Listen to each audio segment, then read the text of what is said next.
Hello, welcome to this unboxing review. In this video we're going to be looking at Bassett-Lowke, a new steampunk range from Hornby. Bassett-Lowke is Hornby taking a plunge into the steampunk genre, and there's an amazing backstory behind every little product you get in this range. So I'm very excited to see how these products fit into the range. Okay, so first up we have the Rogue Lady Triphenia Lovelace's Diesel Dames engine. And that is a little bit of a mouthful, but it's all part of the kind of rich backstory that they've done for every product in this range. And first off, what I quite like is that the packaging keeps up that steampunk aesthetic that's just very strong throughout the entire range. Yeah, I can't fault it. It looks kind of cool. Okay, so now we're going to unbox this and have a look what's on the inside. So there's a little bio on the back which says, designed by committee as a slow-moving armoured vehicle to get troops and armaments to the front-line battle with the Martian Invaders. The Diesel Dames bought stocks and invested in a few of their own, repurposing them to run on rails, as had always been suggested. They increase their speed without damaging their pulling power. The Rogue clearly is the brute able to smash through barriers and still take a heavy load. So basically this is an adapted armoured vehicle that's being put on rails by the Diesel Dames, which is pretty cool. So basically the entire Bassetloke range has a big backstory behind it, and in the actual world of Bassetloke, Bassetloke is the name of a person who is running this big tea empire, and he's trying to transport tea across the globe because tea is one of the main resources in this kind of steampunk world. The Rogue is compatible with OO and HO tracking accessories. It's available for £39.99 and you can find it in any model railway shop or on the Hornby website. Okay, so here we have Lady Triphenia Lovelace's Diesel Dames engine, and I really like the look of this thing, to be honest. I remember when I saw a couple of the promotional images for this, I was a bit worried that it was just going to be a basic kind of locomotive, just with steampunk bits bolted on. But actually in the flesh, I think the mould they've used for this is really nice. It's not just a basic, like, here's a locomotive, we've put a cog on it. They've actually got these really nice two big kind of engines at the front here. The whole body of this is designed in like kind of, there's a lot of tubes going everywhere, there's a lot of detail on it. And it looks like a lot of care has gone into the actual model, and I really appreciate that. The paintwork is really nice. It's kind of got this kind of metallic wash over the top, trying to make it look kind of old and kind of scratched a bit. And I think that works really effectively, to be honest. And I kind of like the backstory of the fact that this is kind of like an old armoured vehicle that the Diesel Dames have kind of repurposed for their own needs. And you know, that little bit of backstory actually just kind of help add a bit more character to it, and you can start like building your own little story with it. Whether or not you like this yourself might depend on how much you like the steampunk aesthetic. I'm personally kind of a fan of it, so to me, I really like this and I probably would get it myself, but it just depends on whether you like that kind of style or not.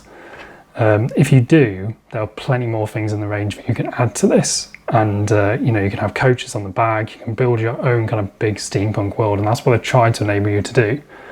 And as a kind of component of that larger world you can build of steampunk, this is a perfect addition, I think. Okay, so now we'll have a look at the Difference Engine Factory Coach. Now, in the steampunk world that Bassetloke is set in, tea is one of the main resources on the planet, and the idea of this carriage is to help transport tea across the globe. So we'll unbox this and have a look inside. And on the website it says, tea and more tea, on the move and in bulk.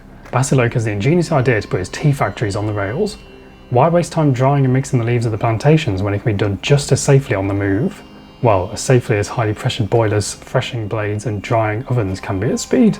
Compatible with OO and HO tracking accessories. This is one of many different coaches you can get, but it's available for £18.99 and you can find it in your modern railway shops or on the Hornby website. Okay, so here we have the Difference Factory Coach. And yet again, it's in that kind of steampunk style, of course. So we've got like kind of a very industrial look here. We've got like a lot of tubes on the sides, a lot of little extra things going on here. It's kind of like a nice blend between kind of like an industrial kind of factory coach, but also a kind of passenger vehicle that someone might actually want to sit on. And actually that's a lot of the kind of mentality behind steampunk. It's kind of like a blend of kind of that industrial world of the Victorian era, but also the kind of like upper class kind of the posher side of the Victorian era, and they're kind of like those two kind of disparate styles smashing into each other. And I think in a way this coach does kind of embody that feeling. It looks grand, but it also looks industrial at the same time. And I do actually really dig the look of this. And yet again, it was kind of like when I saw the promotion images, I wasn't sure. Like I kind of thought, is that just a basic carriage they've stuck a pipe on? But the actual final design is really detailed, and the wash of the paint helps bring it through as well. That kind of like shiny, but also kind of industrial kind of texture. I think in general, I find it difficult to get too excited about coaches compared to like locomotives. But obviously as part of a set with your kind of steampunk locomotive, this is going to look really nice. So this is how the two of them look together if you decide to buy both of these sets. I think overall I really like the two of these. Like I think they live up to that steampunk style, and like I say, if you're a fan of steampunk, I think you're going to enjoy this. And the fact that it's within like a greater kind of story with the Bassetloke range, I find it personally quite exciting, because it's like each little bit you're unlocking another little part of the story for yourself. I think what I take from this is that it does actually make me want to make my own steampunk layout, and like I hadn't previously ever thought that, but like just seeing this in the flesh, the fact that like model trains are just perfect for steampunk because it's that kind of industrial era, and I haven't got a lot of model trains myself, but this appeals to me in particular. So it might be a good thing if you are new to model trains to get something like this kind of set. You know, it's not too expensive, it's not going to set you back too much. But because it's got such a distinct style, you can have a lot of fun with like building your layout, you know, going for kind of a crazy imaginative look. So if you like this range, there's plenty more where that came from. There's more locomotives, there's more coaches, there's more scenery and accessories. All you need to do is go on the Hornby website, find the Bassetloke range, or go www.Bassett-Lowke.com. There you go. So that's all we've got time for today. Thank you for watching this video, and subscribe for more to come.